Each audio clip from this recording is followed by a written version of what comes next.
El nuevo recado de Alcaraz a la juez de silla con la que discutió en Doha: hay árbitros que saben utilizarlo. Carlos Alcaraz sigue sin olvidar lo que le sucedió en el ATP 500 de Doha, título que terminó ganando. Pese a ello, en su partido de cuartos de final ante Karen Khachanov tuvo una fuerte discusión con la juez de silla croata Marija Czičak después de recibir un warning por tardar en sacar. Enfureció esto al número 1 del mundo y tras su debut en Indian Wells lo ha vuelto a comentar dejando un recado a la juez de silla. Ganó a Grigor Dimitrov por 6-2 y 6-3 en su estreno en el primer Masters 1000 del año y, tras pasar por rueda de prensa, tiró el dardo. No he hablado con nadie de la ATP sobre lo ocurrido. Nadie ha venido a preguntarme cuál es mi opinión sobre el tema.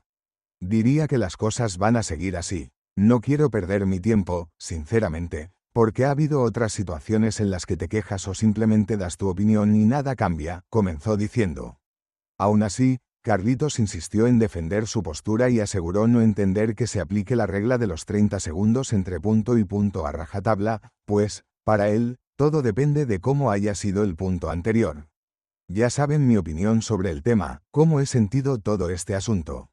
Veremos si lo cambian o no, pero quiero centrarme en otros asuntos, aseveró.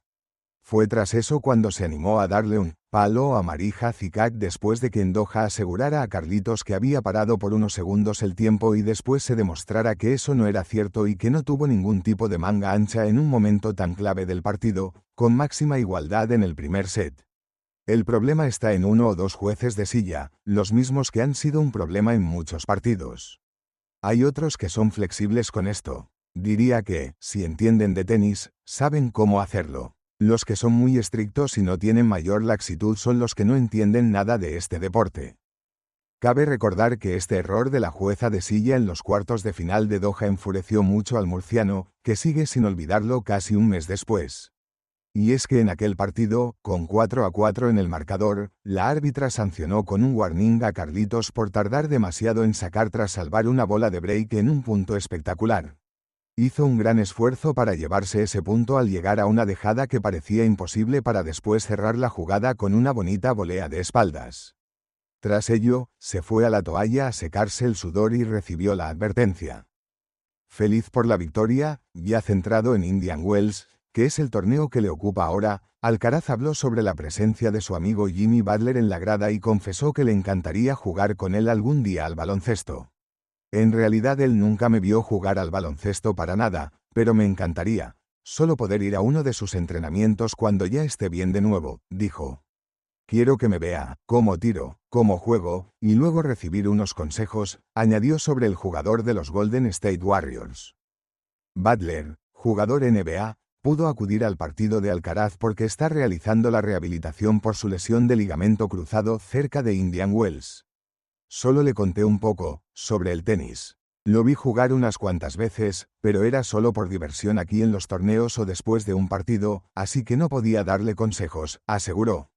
Pero me gustaría saltar a la pista y ser su entrenador en algún momento, prosiguió. Alcaraz manifestó su alegría por el hecho de que Butler se haya tomado el tiempo de ir a verle competir. Sobre su partido, el murciano consideró que jugó muy bien pese a que las condiciones fueran complicadas por el viento. Conseguí superar todos los objetivos que me había puesto para este partido, así que muy contento de ganar en 2 sets, dijo.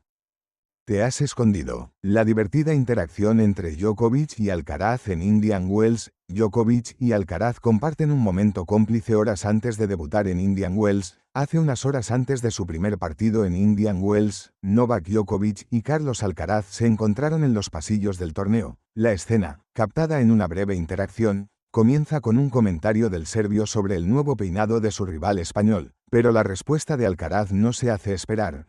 Es refrescante como corte, te has escondido, pero el español no se queda ahí. Al divisar al número 1 serbio, lanza riendo, te has escondido.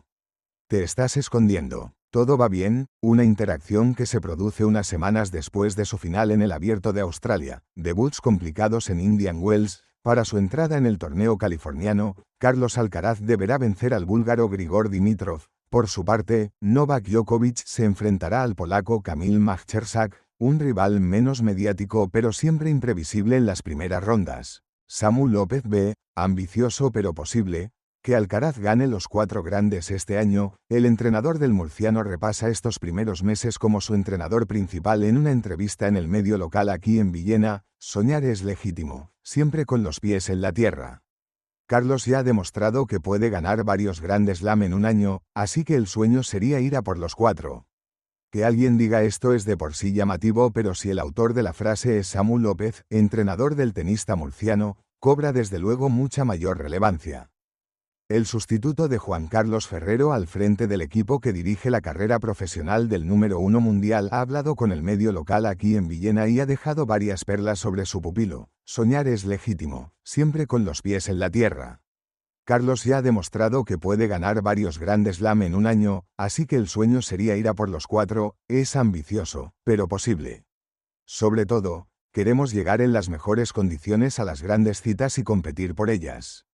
Ojalá podamos sumar más títulos importantes, y si son los 4, mejor, asegura el entrenador de Alcaraz en una entrevista a doble página en esta publicación mensual de la localidad alicantina. El reto es mayúsculo, porque solo un hombre lo ha logrado en la era Open y no pertenece al Big Three. Hablamos del australiano Rod Laver, que completó el Grand Slam en 1969, un año después del comienzo del circuito profesional. Laver ya lo había conseguido en 1962, siguiendo los pasos del estadounidense Don Butch, que fue el primero en lograrlo en 1938, a las puertas de la Segunda Guerra Mundial. Entre las mujeres, también fue una estadounidense la primera en lograrlo, Maureen Connolly en 1953, y una australiana la primera en secundarla, Margaret Court en 1970. Luego llegaría Steffi Graf con su Golden Slam en 1988, porque a sus 4 triunfos en Melbourne, París, Londres y Nueva York sumó el oro olímpico en Seúl. Samu López también analiza sus primeras semanas con el ganador del Open de Australia. Han estado marcadas por el compromiso total de Carlos con la pretemporada. Ha mostrado mucha atención, intensidad en los entrenamientos y una actitud muy abierta a escuchar y dejarse ayudar. Eso demuestra su crecimiento en madurez. Ya llevaba el año pasado trabajando con Juan Carlos Ferrero y conocía a Carlos desde que llegó a la academia, así que la adaptación ha sido natural. El inicio ha sido muy positivo y, además, los resultados han acompañado, lo que siempre facilita el trabajo, explica. Según revela Samu López, no le tembló el pulso a la hora de asumir el reto. Entrenar a un número 1 que está marcando la historia del tenis es algo que quizás solo pasa una vez en la vida. No tuve dudas, me siento preparado y conozco bien al jugador. Sé lo que necesita para seguir avanzando y eso fue lo que me impulsó a aceptar. Además parece tener muy claro en qué puede seguir mejorando su pupilo. Debe seguir identificando su patrón de juego y, a partir de ahí, desarrollar variaciones. A veces todavía se pierde en el orden de esos patrones, aunque cada vez menos. Es fundamental seguir evolucionando en el saque, el resto y el juego de red. También en el passing y en la comprensión total de su estilo. La clave es reconocerse como jugador y perfeccionar ese modelo. El tenista perfecto y agradecimiento a Ferrero, el técnico alicantino rememora cómo vivió la final de Melbourne y cómo aconsejó a Carlos tras caer en la primera manga. Le dije que siguiera, que estaba haciendo bien las cosas y que el encuentro iba a cambiar. Ajustamos algunos aspectos en el resto y variamos velocidades. Poco a poco el partido se fue equilibrando y finalmente cambió la dinámica. Samu López se moja a la hora de diseñar al tenista perfecto. El primer saque sería de Novak, el segundo de Carlos, la derecha de Carlos, el revés de Jannik Sinner y la volea también de Carlos. Nos quedamos bastante en casa. Por último, en la entrevista en Aquí en Villena tiene palabras de agradecimiento para Ferrero, de Juan Carlos como jugador y del tiempo compartido en el equipo. También he aprendido mucho. Siempre intento escuchar y quedarme con lo mejor de cada experiencia.